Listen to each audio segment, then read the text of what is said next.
My name is Aram, my pronouns are he, him, and welcome to Godsfall. My name is Joe, my pronouns are he, him, and I play Lord Haldir Loran, the newly arisen god of war. While we last left the Lord of Ryland, he had recently found himself among the young godlings aboard Steelbeard. He made some effort to ingratiate himself to the crew and asked Caitlyn to form a bridge with him. The moment the bridge was formed, they both vanished, reappearing on King's Isle, hundreds of years in the future. Caitlyn rolled a natural 1. What did you roll? I rolled a 14 and a 3. It's because it's divinity, right? 17. Tell me what you wanted to happen. I wanted to bridge, and then I wanted to see if she could explore my different realities with me, with her traveling abilities. So you wanted to bridge and show her the different realities. That was your goal. Yeah. You will reach out, like she puts her hands up. And do you reach out as well? Yeah. Okay, so you reach out, you're moving to close your hands around each other, and she looks at you and she's like, don't worry, I've done this a lot of times. It's gonna be just, and your hands clasp and both of you simply vanish, and we're gonna hold you right there.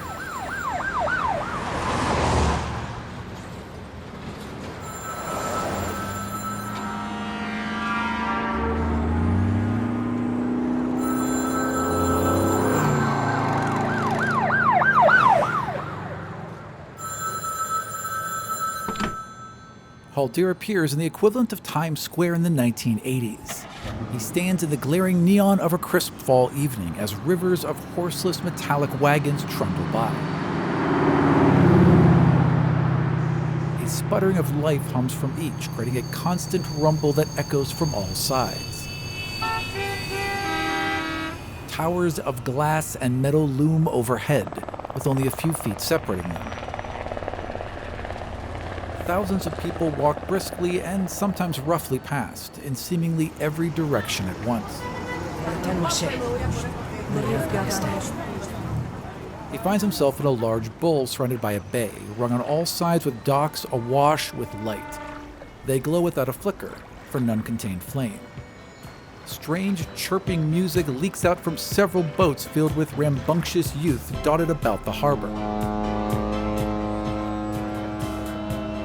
Everything is utterly overwhelming, but even in that moment, Haldir can still make out the shrill cry of a gray box encased in a glass rectangle.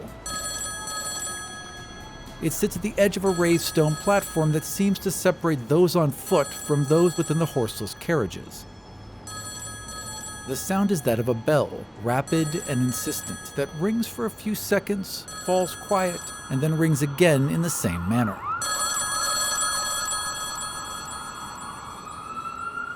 Okay, well then, what do you remember from where we were last? And I have notes, don't worry. What I remember is we were in, the town, what was that town's name? The town's name you were in was Hog's Feet. Right, with the fest. And so we... Hog's Fest for Hog's Feet. Right, and we fought that thing. The flesh monster. The crazy fucking flesh monster we destroyed. And you were integral in destroying that flesh monster. That was like a really fun... I mean, it was almost shocking at how well the battle went. For a team that had just been thrown together recently, you all sure did work together well. So we defeated the flesh monster, went back. I saw one of their God Spark grenade things. Zion's been calling it like a Godstone battery. Yeah. And so one of the batteries, I took one with me. Yes. Into the room. When they've been emptied. But that could be recharged with whatever divinity was put into it. I think it was. I think it had the swords in it. He had yours still in it. Yes. Yep. Yeah, because Para had emptied his, or you had emptied Para's, one way or the other. Yep. So there was none of Para's juice, but there was yours still in it. But you could, I think that's again, release it and add to it at will. And I think Michael was pretty angry that I managed to get that sleight of hand roll. So pissed. Which is perfect. Which works well. Because Zion would be pissed. And then went to sleep in the room, or like meditated in the room, appeared with Caitlyn. We bridged, rolled a 1, and teleported out of space and time. So she rolled a 1. You rolled okay. Yeah. And I was like, what did you want to happen? And you said, I wanted to show her these pathways into other worlds and other realities and other times that I've been seeing. Yes. So you did.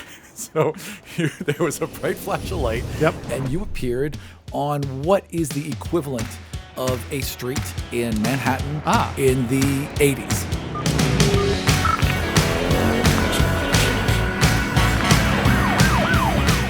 You're in Times Square. There's all the lights. There's all the electricity, except it's not electricity. It's all powered by Godsfall, but we'll get into that later. But it's all the lights and all the energy, all the technology of the 1980s, except there's also some magic. So there's payphones, but you'll also see an occasional scrypad or some communication device that's clearly using magic in order to function. So there's a combination of these things already. The clothes are way different. There's cars. There's rivers of cars everywhere. And you're just standing in this incredibly busy sidewalk in like late afternoon.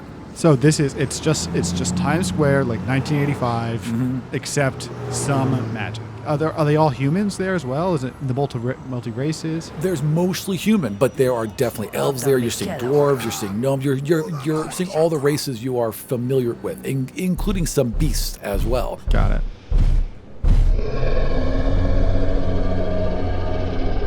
So imagine if Manhattan was laid out like Chicago, so it was all along a shoreline as opposed to a peninsula. Got it. You're basically on Lake Shore. Holy shit. Okay. Is it me and Caitlyn next to me? No, here's the thing. It's just you. And people in the 80s, especially mid-80s, especially Manhattan, are pretty flamboyantly dressed. So despite the fact that you have showed up wearing exactly what you were wearing before, you're not causing that much attention. The attention you are getting is positive. I mean, it's New York. It's New York. You just look pimp as shit. With your fucking fur coming off the side. People are down for it. This is extremely shocking. I mean, Haldir is just like totally shocked.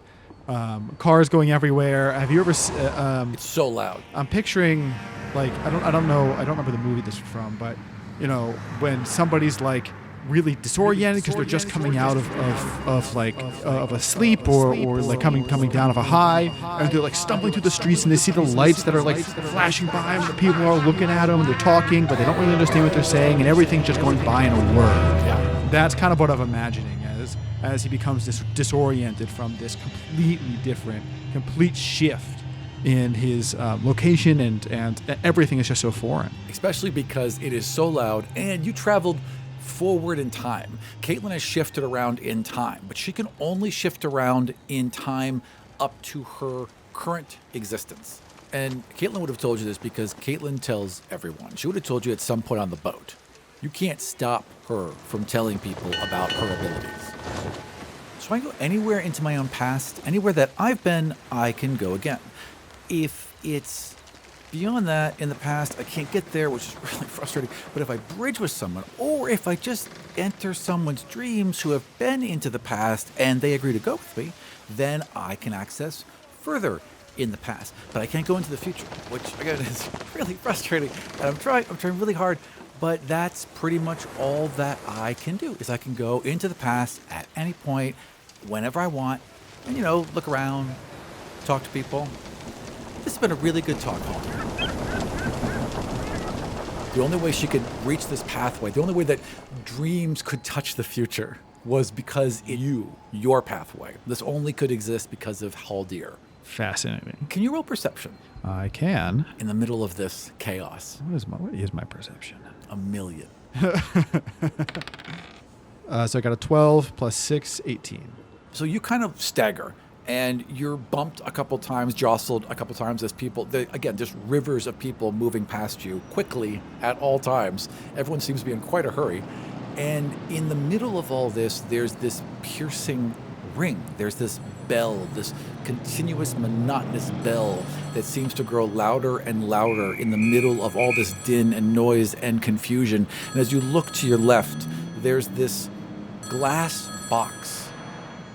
And the front of it, you see someone step out of it, and it kind of like there's two of them back to back, and they're in one of them, and they step out and they push against one of these glass walls, and it just folds away. And then they step out, and in the other box, there's this thing inside, like a rectangle of metal with a handle and a metal cord or a rope, it looks like, and it's just ringing. There's this bell that's ringing insistently, and for some reason it seems to draw you towards it. Haldir's first experience with a public phone terminal. Haldir is so overwhelmed that taking anything that he could focus his attention on just latches. Sure. So it just latch onto that sound, and just move forward, pushing people out of my way. Yeah. Not even paying attention to what's around me. Just who the fuck are you? One thing. Yeah. As they go past you. Yeah. Get out of here! I'm walking here. You're walking here. Get the fuck out of here. Exactly. Yeah. So pushing people out of the way. Get to the phone. The phone box, or sorry, this strange glass box. This strange rectangular it's gonna be hard. We're gonna have to work on this. Cord. With no real idea of what's happening. There's more than one of them. They're all over the place in the 80s. And you glance over at one and you see someone lift up the handle and put it to their head. I do the same. Hello? Haldir? Who's this? Oh, good. Hey, it's Caitlyn. Caitlyn. Yeah. How are you? Where the hell did you take me? Well, it's still Khalgun. That's the good news. We're in Qatar. That's not great. And pretty clearly in the future. In the future? Yeah. How far?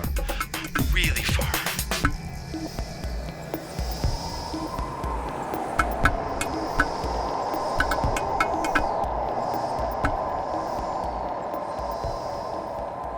Haldir needs to just take a break, take a pause. He sees everything, because now at least things have been put in perspective. Yeah. And so he starts to look around and see things in a new light, looking for anything familiar.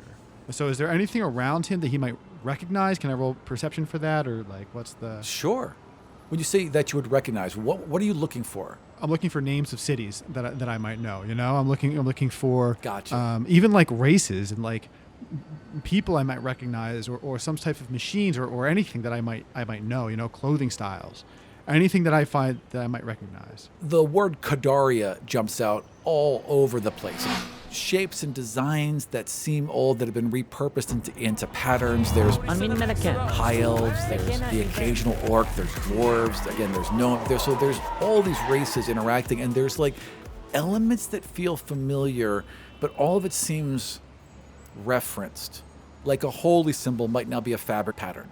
The design of a building might mimic an old castle. So there's all these reference points, but clearly it's all paying homage and it's all kind of mixed up and jumbled with each other. I guess back into the receiver, the telephone, or whatever the Qadarians call it. Voice box. Into the magic voice box. Where are you? Well, I'm here in this. I hate to call it a phone. I heard someone say it was a phone. I can be here in this phone. There's a lot of things that communicate in this world. And I can be in things that communicate. But it's hard for her to stay in one for long because they all use divine energy. This entire civilization is powered by godstones. Everything's got a battery, right? Everything runs off this energy. And she drains them by being in them rather quickly, so this call is not going to last long. Oh. Yeah. Do I still have the battery in my pocket? You reach into your pocket and find out. I'm reaching into my pocket. What do I have? Can I make sure I have my lions? You reach into your pocket and you pull out the battery and your 2 lion statues. Nice. Okay. All right. Okay. All right. Okay. You still feel my god powers and whatnot? Absolutely. If divinity was a jug of maple syrup at IHOP, the syrup you had back where you were is original flavor, and this syrup is strawberry. Is it the same amount of sugar, amount of syrup, same container, same method of delivery, but the flavor is slightly different? That's how I would explain it. That's how it feels. This is fascinating. All right, so Haldir, after his initial confusion, is starting to acclimate to the situation. He's not one to not be in control for very long, right? A few things. First, Caitlyn. Yeah. Can you take me back? That's the other thing. Sure, in theory, absolutely.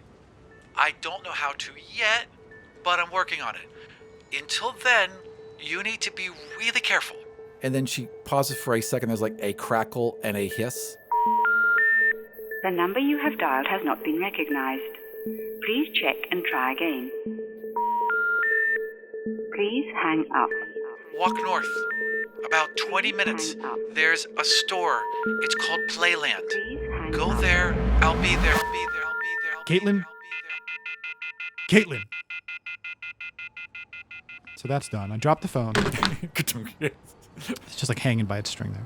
I exit the box, push open the thing, step out, and I just like listen to this city. Sure. And to everything happening.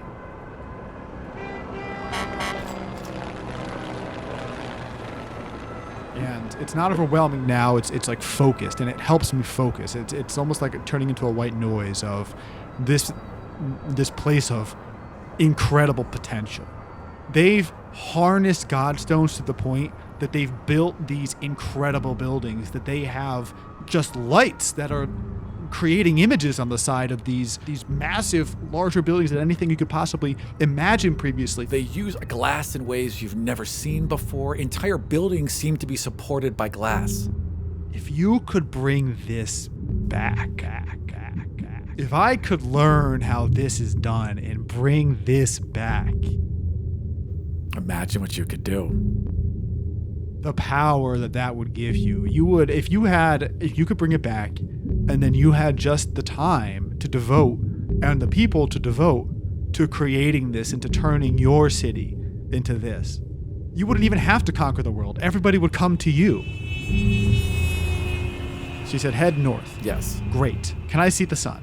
Yeah, you can see the sun. Yeah, it's like it's dipping in between buildings, but you can see the sun. Do I know if it's morning? The sun's beginning to dip, so you know it's setting where it's setting, and you know where north is. All right. To the west is the ocean. To the east is city. And then to the north and south, you're basically walking along the coast. And the ocean here is built up. Like, it's not like it hits a beach. Like, there is beach in areas. Oh. It's like the city goes right to the edge. It's like all harbor and shipping and everything else. And you're at the edge of basically a huge inner sea. A big round inner sea that then connects to the ocean further to the west. The edge of a big inner sea.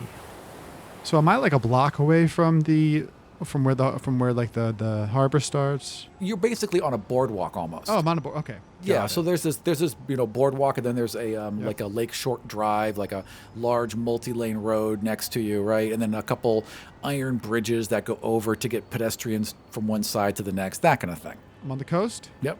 Let's go north. Okay. I guess I just start walking, and being a high elf, I imagine that the same rules apply. So I expect everybody who's especially not a high elf. I understand that I don't know who the gentry are here. I don't know who's really in charge. I don't know what the classes look like. But I know that the high elves are on the top. So I might step out of the way of another high elf just to avoid the confrontation at the moment. Sure. But anybody else should be getting out of my way as I walk. So you walk from north for a while, and the more you walk north, the less crowded it gets. So it starts to die down a bit. You were clearly in the hubbub, and now you're stepping out of it. But as you walk, someone just throws a shoulder into you. Some human just throws a shoulder into you and then shouts at you, very gruffly, as they walk past. Can I understand what they're saying? They're basically telling you to fuck off. So as soon as that happens, this almost blinding mix of rage and indignation yes. And this guy, I'm assuming, does he keep walking? Did he even turn to see what I'm doing? He turns to yell at you, and like he'd see you turn around, and then he gives you some kind of hand gesture, but he's never stopped walking away. This fucking guy. This guy. This human. This fucking guy. How the audacity. That is outrageous. I at this point, he's got his hand out, ready to summon a crossbow to just shoot this guy in the back. Sure. Or to, grab him and turn him around or do something. Yeah. But eye on the prize. Now, there's still a busy street. So there's people, like, all around you. So I just say, hey, you! Yeah, and he turns, and he kind of gives you the what? I say, how dare you? You heard me, long ears. Watch where you're walking. And he just turns his back on you and walks away. Or begins to. Long ears. All right, I need to turn out what spells I have. Hold on. Can't you hear with those long ears? That's what I thought. My God. I don't know if starting off a new world, killing somebody is the way to do it. Right. I'm also, at this point, I don't know who's watching me. I mean, assumedly, I'm completely anonymous. Assumedly. So I don't want to give away everything at once. I'd rather not some of my lines if I can help it. Making a scene, you don't know. I mean, you're used to, certainly in Ryland, there's a lot of scrying magics and communication magics and clairvoyance magics. So it would not be unexpected in a future society to have such things. I think he's made the decision. We're not going to incinerate this man at the moment. But you could. But I could. No. I have no idea how anybody around me would react. I don't. Yeah. I don't know what the social structure is. It's outrageous to think that a high elf could be treated in such way without everybody in the vicinity like taking cover with the expectation that I'm going to, dissolve this man in acid. This crassness was not unique. It is a commonality that you are now seeing all around you. People stick together. There's a cluster of high elves here. There's a cluster of, you know what I mean? Like, people tend to group. Yeah. But right. there's no like everyone has access to the same things. Everyone's going into the same stores. Everyone's walking the same sidewalks. Everyone's riding in the same carriages. There's no separation between the classes. That's as obvious as you could see on a city sidewalk. Outrageous. Turn just fucking fuming. And keep walking. Keep going north. Okay. So as you're walking, it begins to die down. It never gets empty. The streets are never empty. This is an incredibly busy city everywhere. And no matter how far you go north, there's still storefronts and little, side people selling pretzels and stuff like that, right? And there's screens everywhere. And in these screens are images of trees and people and vehicles and lights and explosions, and there's all these different things that are being shown to you as if you're looking through a window, but it's a box. And you pass one particular store that is basically just a big glass window filled with these boxes, all different sizes and shapes, all kind of stacked on top of each other, all with a little sign and a number of how much gold they are. And a presentation is playing.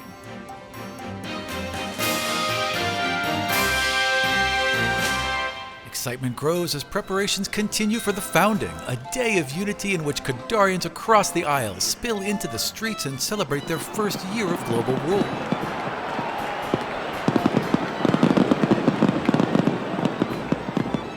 That era began right here in King's Isle, once the elite playground of royalty, and now a truly modern city where all races and faiths work and live together. Home to the Council of Six, King's Isle was given to the people when the Kadarian monarchy ceded power to the civilian government at the historic Treaty of Mount Heavens.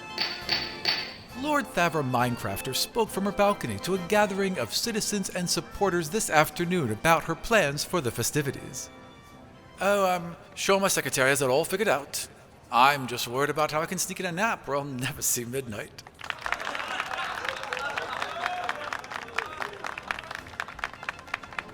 It's been an exhausting week for the Lord Council as they have balanced a desire to celebrate the founding with a respectful nod towards those who perished in the terror attacks of last year.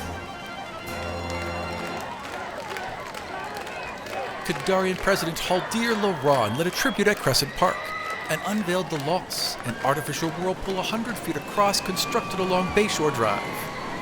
The anonymous artist said that she designed the memorial to reflect the seemingly endless sorrow the city has experienced since the attacks.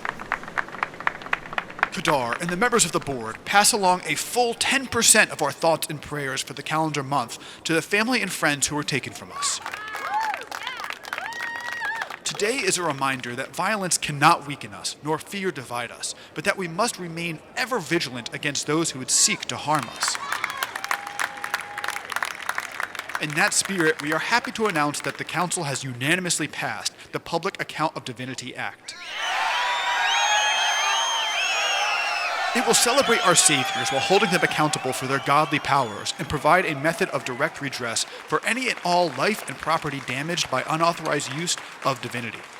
More importantly, it will allow the Council to bring these rogue elements under control and banish those that cannot be redeemed where they belong. The Union.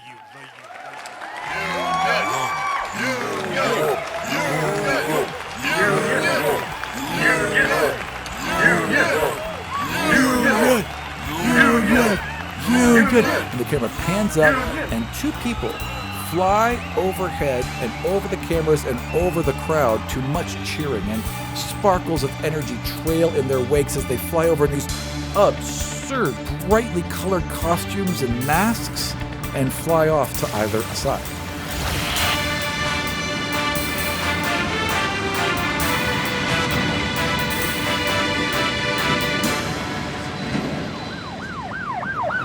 Ooh, Haldir likes that.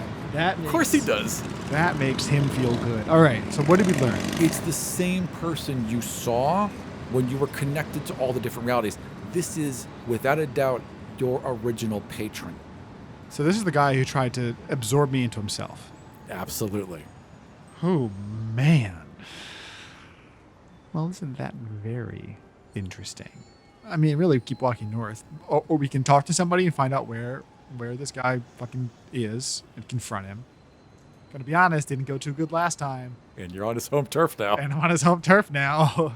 I'm up late now, though, so, you know. That's true. You're a lot more powerful than you were.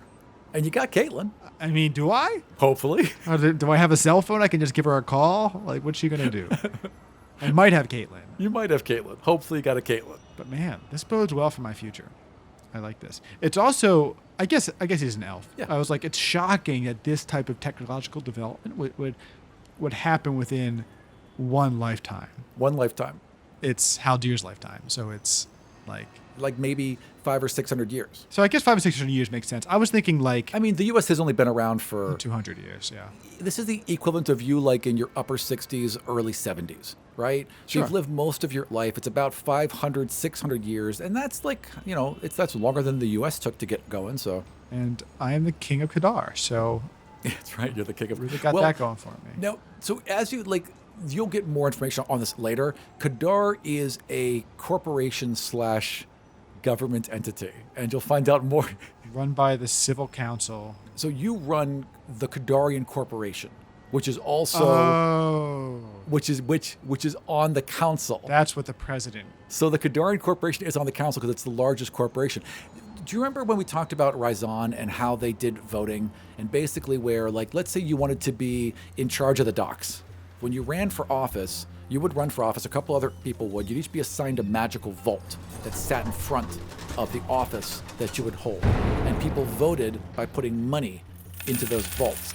And everyone who ran for office made a big, huge, grand show of putting a shit ton of money into their own vault. And whoever wins takes all the money from all the vaults and collects it, and that's the budget for that department for the year. What this is now is that taken even larger. Every single human being, every single creature is taken exceedingly good care of in this world. There's the best healthcare, there's the best pay, there's the best benefits, because when you work for someone, you're casting your vote. So if you work for the Kadarian Corporation, they're going to take really good care of you and give you whatever you need, and they automatically assume that you approve everything they're fighting for as far as on a government level. So by working for someone, you assign your vote to them for as long as you work for them. Well, that's fascinating. It's like a fascinating mix of like late stage capitalism and socialism. Like 100%. Fascinating. Everyone's well taken care of. I mean, really well. Like these streets are clean. The people are well fed. They're, you know, you don't see a beggar on the street because literally any corporation will run up and offer them a place to live, a basic salary, because the vote is worth it. Instead of spending all this money and all this effort and all these ad campaigns and everything else, they just buy you. I know that Haldir's in charge. Yep. Don't quite understand all the mechanics of it yet. Also, this man is dangerous. I know that because he's me and because he also tried to already kill me. / absorb me into I'm himself. dangerous. Yes. Yes. All right. So I guess I keep walking north, but that's a great point about how cleanly things are, and I think that's something that Haldir would start to notice as well. Yeah. You know, you're not stepping over mounds of feces in the street that no one's bothered to pick up until you literally can't get past it. You don't have the butchers throwing the offal and the leavings out into the gutter. You know, there's no homeless people. Nobody that you can see that has, you know, visible lesions on their skin, or anybody that's even dressed in ratty clothing. Things look like they're well hemmed, they're well made, they're well kept. And so many logos. Oh my God. Like, these companies are just giving out free clothes. Advertising. That's this world. It's a terrifying paradise. So So you turn to walk north again? Yeah. So you've been like just staring at this television for like 10 minutes, like this whole bank of like coming to all these realizations. Yep. You turn to walk north, you kind of like nod and turn to walk north, and you just slam into this guy who rolls off you. He's got a bottle in his hand, he reeks of alcohol, and he points at you and he's like, "Oh, I'm so sorry. Oh, that is some Spark Lord Haldir cosplay there, man. You look good, man. I haven't seen it that good in so long. It's old school. It's old when he started, but you look good, man." And he points at you and he's like, does the finger guns and just kind of stumbles away. I don't even know how. I guess just a mix of like mild amusement and like what to do if and when recognized. I mean, you're basically president of the world. Yeah. Yes. People might notice so you. We're lucky that this one particular guy is a drunk. That interaction, however, drew some attention. There's 3 wild elves standing a little bit off to the side who are just staring you down now. They're all dressed the same. They're all in the same clothes, right? It's kind of like a weird...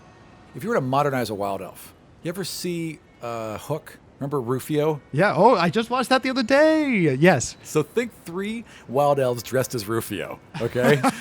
Okay, think that. Yeah, I love it. They're looking over at you, right? And they got their arms crossed and they're just staring at you. Just staring daggers at you. Not all is well. So looking to see himself hurt? Yeah? So it's clear that, Haldir's in charge, but there's always the malcontents. It's not surprising necessarily that it would be the trash, the wood elves. Of course. They always so- are. Always a fucking problem. As they would be. Goddamn, why can't Perrin just burn down that forest already? I'll have to make a note of that. That way, when I come to power later back in my own world, we won't have to deal with this rabble. So thinking I'll have a go at us, do ya? And they kind of like start to swagger towards you. You know what I mean? Are they? Which way am I facing? So are they coming from the north? So if you're walking north, Yeah. they're like northeast. So they're walking to intercept you now. Not like running or anything, just like casually walking towards you. They seem pretty confident. I give them a look, like a really dismissive scowl, and then just keep walking, like they don't even exist. You're in our turf suit, and you hear this weird mechanical click behind you. I turn, and just to see what he's got. So there's one elf in the front, an elf to either side, and the one elf has their hand extended as if they were holding a crossbow that was missing the bow. Just the trigger mechanism and some sort of barrel, but the whole bow part was missing. But in all other ways, he's aiming a crossbow at you. Oh, that's interesting. Okay, so it's a crossbow. Turn so my side is facing him, smaller target, right? Smart. I don't want any trouble. Do you really say, I don't want any trouble? I don't know what to You say. seem to have adapted to this modern age really No, quickly. you're right. It's not New York. All right, hold on. It is New York, but I'm not there yet.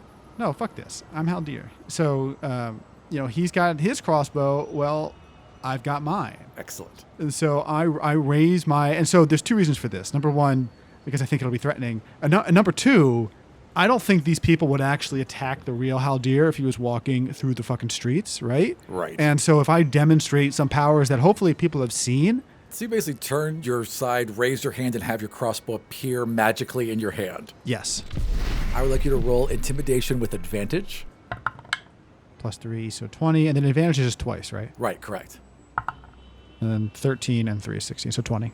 So you point this crossbow, and when it appears in your hand, their eyes go wild. The first guy literally puts his hands up and just drops the pistol to the ground, and they back up. They're like, whoa, whoa, whoa, whoa. We just thought you were playing, man. We just thought you were playing with the sparrows got no beef. And they turn and they just take off. The guy literally leaves his pistol on the ground. So I quickly dismiss my crossbow and walk over and pick up the pistol. The second you touch it, you instantly know what it is. You know that it is a pistol. You know that it has a bottom to it that can be popped out and that there are bullets in there. You know that the bullets have what's called gunpowder inside them. You know that there is one bullet in the chamber ready to load. You know the gun is a safety. You know that safety is off. You know that there are 7 more bullets inside this gun and that they will load automatically without you having to do anything as soon as you pull that trigger. So I'm holding that gun. I'm not holding the handle. I don't have my hand on the trigger. I'm just holding it Right. with my left hand. And then I turn Still looking at the gun, I try and summon that as a packed weapon in my right hand. So you're holding this real gun, and you go to your left, and you think for a moment, and you are very easily able to summon a gun as your packed weapon.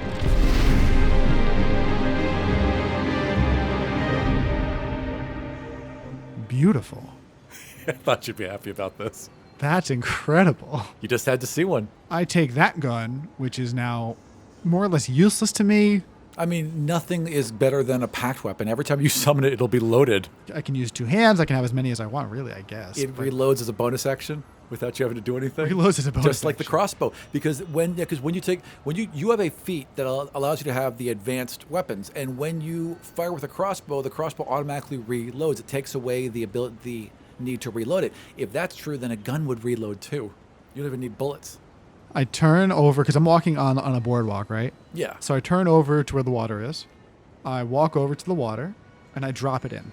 The main road is pulled away to kind of wrap around this park, and also built this huge glass circle. So a third of it is just roadway, where you can, not roadway, but like walkway, like park area. And there's all these lit screens everywhere that people are standing in front of and interacting with. And then the majority of the structure is the outer ring is a glass walkway around the entire area.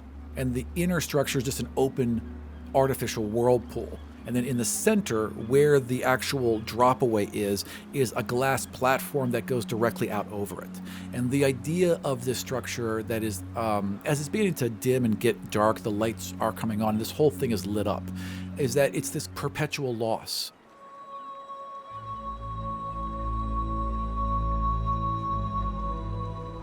$50,000 people were killed last year in this incredible terror attack by, they call them powered beings or divine beings, but to you, these are demigods or gods. Like, that's what did this.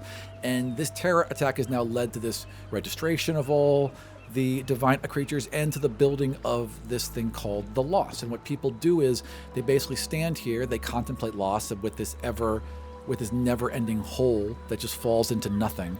And people are encouraged to throw things in and to be taken away. Like, they will come here with old pictures or paintings or a movie ticket, whatever, anything that they have that reminds them of this person. And they will cast these things into the water to be taken and to let go.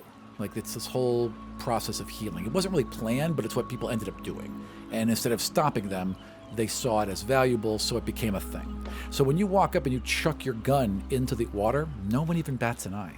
Fascinating. Can I walk out onto the platform? I'm going to walk out onto the platform that's above, the eye of the whirlpool. Yeah, and it's just a pane of glass. There's no supports under it whatsoever. It's clearly held in place by magic. Yeah. And it's just, I want to get over it and look down. It's just black. There's nothing. It's just a hole, basically. They've made an artificial. What it feels very similar to. It feels very similar to when you saw the dead god Sito, and how it kept sucking water into its mouth. Yes. That's what this feels like. I was just thinking. I was like, "Where's Friday Meter?" You're right. First time we've ever said that. That's true. Fascinating. Okay. Well, that's extremely interesting. So file that away as another interesting thing. They can apparently control the fucking ocean. They can control the sea, or at least create. Sinkholes are not common in nature, but they happen in nature, right? True, yeah. And they happen in lakes too. There are holes in lakes where lakes just continuously drain into this hole that goes into wherever. But to artificially make one, I don't know that it's any more. I don't know that that's any more shocking than the buildings, the vehicles. I imagine what is probably the most shocking for somebody to come from the time that Haldir came to 1980s New York is the sheer size of the buildings. Totally. And trying to contemplate all of the other, and how close they are, and trying to contemplate all the other mechanical marvels that go into creating something like this, right? I mean, in your time, they built huge buildings. You guys had the Snow Aspire, that tower of magical learning it had all those glass rings up around it that are identical to the ones you're walking on now. So you had these structures, but the idea that they would be on top of each other, that they'd be so plentiful. Just and commonplace. Is stunning, absolutely stunning. And then just the sheer amount of people. Because again, I mean, Ani had hit 1 million before the break-in, right? That was unthinkable. Yeah. This city is clearly many times that. All right, guns in the water. Giant whirlpool that's a monument to the loss of to the rebellion, the terrorist attack. I imagine what they're calling it. Depends which side you're on. Depends which right. One man's just like anything else. So there's a quote. One man's terrorist and another man's freedom fighter. That is exactly it. Kieran Reese. Okay. Yep. So I went to school for a little bit. I read some shit. Okay, so they start walking, and I just start walking north again.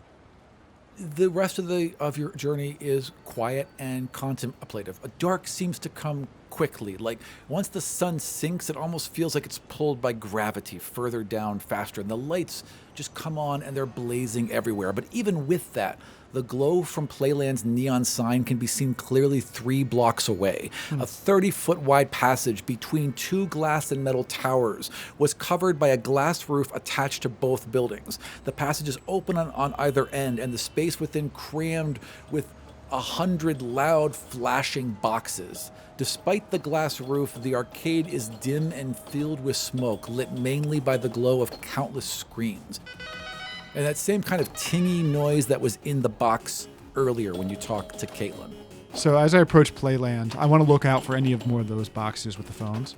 Do I see any close to it, or is there anyone around? Yeah, there are these phone boxes everywhere. Some of them are inside glass boxes like the one you saw. Other ones are just mounted on the wall. So there's 2 outside as you walk in. One of them has the handle ripped off and missing. The other one is intact. Inside, there's a couple more that seem to be like along a back, like along one of the side walls. You can spot a couple from the entrance. There's 2 that are outside, one that's missing like the receiver, and the other one that is intact. Yeah. So to the one that's outside of it, I walk up and I pick up the working receiver. Did something similar? Is something similar happening that happened when I picked up the gun as well? That I know how it works, or is it that's just for weapons? A phone isn't a weapon. You know what I mean? I mean, it can be used as a weapon, but it's not a weapon. Yeah. Anything could be a weapon. No. Yeah, right. Anything can be a weapon, but something has to have the intent of being a weapon for you to be able to understand it. Yeah, that makes sense. Understand its weapon properties. Okay, so I pick up the phone, I put it to my ear. And do I hear any, like, is there any sound coming out? Yeah, there's like a doo. I just say, Caitlyn. And then it goes, and then. If you'd like to make a call, please hang up and try again. If you need help, hang up and then dial your operator. Please insert 25 cents. 25 cents. Do I know what that is? Do I know what cents If you'd like to make a call, please insert 1 silver coin. Ah. Silver. Yeah.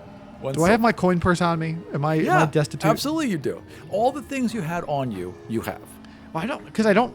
So when I went, Caitlyn like pulls me out of my dreams, right? Yes. So who knows what I had Before, what Caitlyn was doing was, as far as you were concerned, projecting you. Your clothes might be different. Your situations might be different. You might not have all the things on you normally had. In this instance, it feels like, and again, who the fuck knows, but it feels like you were removed from where you were and placed in the future.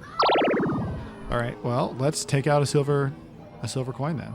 What's inflation's been like up to this point? Right. So you drop a silver coin into it. A change in the tone, and then silence. Caitlyn, Silence. connect me with Caitlyn, you wretched box. Hello? Are you trying to place a call? Yes. Please give me the name and city of the person you're trying to call. Do I know what city she's in? You know you're in, right now, you know you're in King's Isle because there's signs for it everywhere. So this city you're in is called King's Isle. I'm looking for, does Caitlyn have a last name? Not that you know. Okay. She So does. I'm looking for Caitlyn in King's Isle. I would need a last name, sir. Lots of Caitlyns in King's Isle. And just out of frustration, I guess I just hang up because what else is there? Or I guess I don't hang up because I don't know how it works. So You just drop it. instead of answering the guy, I just yell over him, Caitlyn, are you there? Sir, I'm sorry, there's no Caitlyn here. Caitlyn, I've arrived at Playland. Sir, there's no Caitlyn here, sir. I'm at Playland, Caitlyn. Sir, if this is a prank, we really don't have the time. Lots of important calls that need to go through. Drop the receiver. and I'm walking in.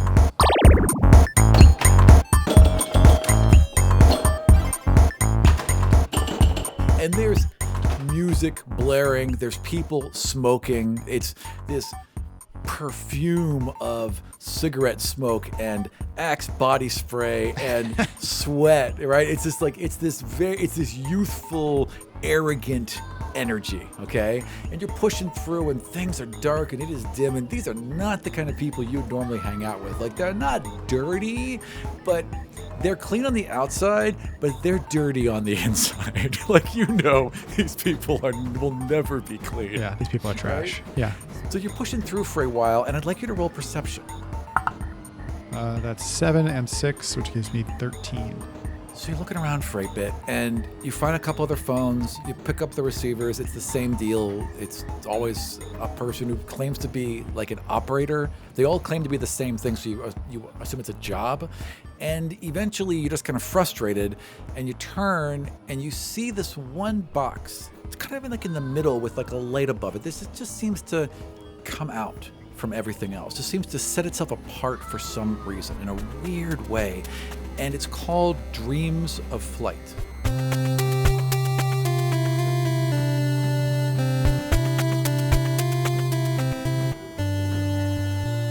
There's this weird metal bird-like creature, something with wings on it, and big, huge, colorful balloon-like letters that say Dreams of Flight.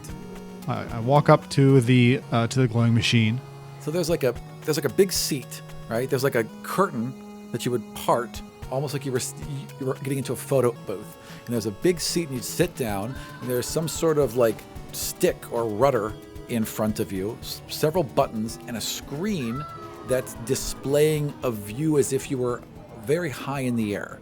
And another screen behind you that seems to show the back of the contraption that you're in, and another seat behind you. Like there's not actually a physical seat, it's just a screen showing a seat. So there's one in the front, one in the back, there's a screen, so it kind of like wraps you in screens. Got it. Yeah. Got it. It's clear, it's for us and the people at home, it is clearly a flight simulator. Part the curtain. There's what else? I don't know what else I could do here. There seems to be something interesting. Dreams, flight. Insert 2 silver coins. I sit down. I take the coins, and I realize this on the phone. How would he know how to insert? Like, insert, what does that mean? It's true, right? Yeah. I think eventually Haldir's smart enough to see a hole that a coin would fit in. Yeah. And also he's got the cash flow. Not worried about dumping a few. Ryland would have really advanced mechanical and clockwork things, and I would imagine that Haldir growing up would have seen, possibly even owned, some sort of dwarven-made, like a really intricate bank. Yeah. Right? Yeah, right. So I would say that, you see this slot and it reminds you of this clockwork bank, and you just know that a coin goes in there. Sure. So it takes 2 silver coins out of my little pouch, with just the understanding that I should probably be careful because I don't have access to my letters of credit and to the banks that I would have. You do have those gems, though. What gems do I have? So you have coins and gems, remember? You have a little pile of gems that are worth a lot of money, like several thousand gold. So you need to find a way to sell those as well. You just got to hawk them. Yeah, exactly. I also imagine that, Big Daddy Haldir has all the money in the world. Has a ton of money, and I could probably hatch some scheme to pass myself off as him. Yeah. But let's avoid that if possible. So it takes, yes, that's right. So it takes 2 silver coins and slips them into the slot. So you put them both in. There's like a bloop, bloop, bloop, bloop. With each coin, you put in this weird, again, electronic sound, right? Which you're starting, you now know the word electronic. And it's weird for, I don't like the word electronic in this world. It would be a word of things that worked on divine energy. Like a Godspark, or like a... Yeah, Godspark is kind of like Godspark is the energy. I like that. But Godsparkonics. You know what? Sparkonics. And it also fits because when that guy said you had really nice cosplay, he said your cosplay was Spark. So that actually fits with their vernacular as well. Nice. So okay, I like it. That works. Perfect. Sparkonics. Yeah. Okay, cool.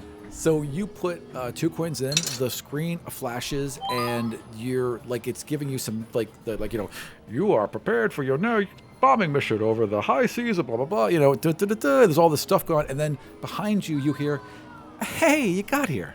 Turn around. Yep. And your co-pilot is Caitlyn. She got a little helmet on, and she pulls away the little mask and she waves. And she's 26, 27. Fascinating. She was what, 12? She was like 13, 14. Yeah. Yeah. She's doubled in age. So I just say Caitlyn? Yeah. Here's the thing. To me right now, this feels like I've always been this way, and that my younger self is separate and in the past, even though I know very well that's not true. But it sure feels that way in my head right now. So we did this. When we bridged, we sent us here. We certainly did. An alarm goes off above you that kind of startles both of you, and a red light begins to spin, and you hear, incoming aircraft, 6 o'clock. Haldir, better watch your 6. And she points like over, and I need you to make a dexterity save. Oh my God. All right. Haldir in a flight simulator. Yep. But no, that's not good. It's a weapon, so you know how to use it. Oh, that's so I would fascinating. like you to roll with advantage. Okay, so that was 7 and 3, so that'll give me 10. And then advantage, that is a 19 and a 3, so 22? Yeah. You grab the stick, you grab the throttle, and you understand exactly what you're doing, and you spin this ship or vehicle, whatever the hell you're in, out of the way. A shooting star flies past you, leaving a trail of smoke as it arcs off and explodes, and then another one of these steel birds comes streaming past you and flying off to the left. You're able to control easily, and you realize if you got behind that thing, you could probably destroy it. I imagine in something like this, there's a moment of, holy shit, this is real. Because it's immersive to a point. Your heart's in your throat. Plus, the whole thing shifted. Like when you turned left, the whole thing swung left. Haldir knows how to use it. He's going to play it out like it is real, just in case. He doesn't know if he's been teleported into something. Like he's got no idea what the possibilities are here. Maybe the other thing was just like this and just stepped into another one. How the fuck do you know? That's right. It's clearly some type of communication device as far as he's aware, if he can talk to Caitlyn through it, right? And so it's like, what else could it be? So anyway. So I would like you to roll to hit with either your guns, which you know you have unlimited of, or your missiles, which you know you have 4 of. Am I initiative here? Is that what's that called? It's your turn. Yeah. Okay, so it's your turn. Have I moved behind this guy at this point? So or like? basically, a plane. I'm just going to use our terms because it'll be easier. The plane came up behind you, got a lock on you, a missile lock. You heard that warning go off, and you peeled off just in time for the missile to shoot underneath you. Yeah. And then the plane came screaming past you. Oh, got it. So he's in front of me. Now you're pulling in behind. Yeah. Yeah. All right. Let's go missiles. All right. Then I would like you to roll missile lock, which means you get to roll to hit with advantage. So roll 2 die 20 plus 7. 2 die 20 plus 7. Yeah. That's not going to be high, hopefully. It's 13 total. Okay. Oh, that's natural 1 for my second one. So let's go with the first Fortunately, one. that's not used. Yeah. Yeah. So I'm going to roll a dodge. And I rolled a 3. So 3 plus 7 is not going to help him. And you feel your whole vehicle shudder as another one of these shooting stars, or a missile as you know it now, goes firing off from underneath your ship, streaks across the sky, strikes this other vehicle, and explodes as you go soaring past. Now you're looking down at your radar, right? And or probably not radar, but whatever it is, there's a plate in front of you. There are dots on this plate. You recognize that those dots are other aircraft and they are closing in. We don't have much time. I was about to say, Caitlyn, clearly there's not much time. I have so many questions. I'm just trying to distill down, right? To what's the most important question? And that is, could you move me back and forth from this world to our world? Theoretically, yes. I've done it before. Do you have to be in this world in person to do that? I would assume so, yeah. Are you in this world in person? Maybe. I don't know. Oh, that's infuriating. I'm not real thrilled about it either, to be frank. I don't know. I'm trying to figure it out. I feel as if I'm connecting to the dreams of this world, and I feel stronger as these dreams happen. And if I could be in a place where there was a real focus of wishes and dreams and belief and thought towards the future, maybe, I think I could get us out of here. And I think I know where we can go for that. Where?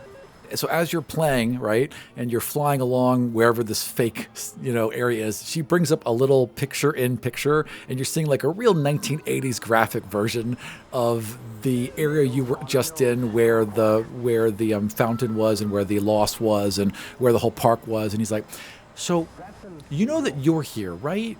Not you, but like other you, like maybe you, old you." Yes. You know that, right? Okay. Good, because that was really weird. I didn't know how to bring that up. Okay, so tomorrow, let's just say old you is going to give a speech at the founding celebration and in the park downtown where they have that circular glass thing. And there's going to be a lot of people there, and that sounds like something that'll have the energy we need. Okay. So you just have to make it until tomorrow.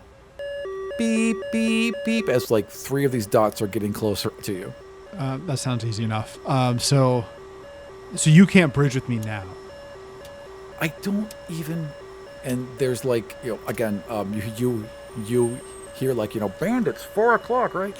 I don't even feel like you're real. I don't even feel like I'm real, but I'm getting stronger. I'll work on it. And then you see a missile fly past you. I would like you to roll a dexterity save. It's not good. It's 9. Bullets rip along the side. The missile, you just get around, but bullets cut into your left wing.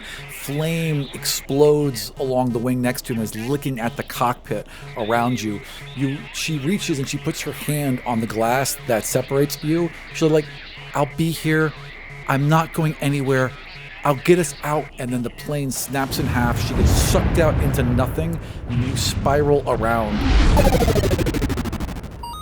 Game over. And the lights come on, and it's just at the start a screen again. And there's a score of like 629,000 points. And some little paper tickets are being spit out of a box at your feet.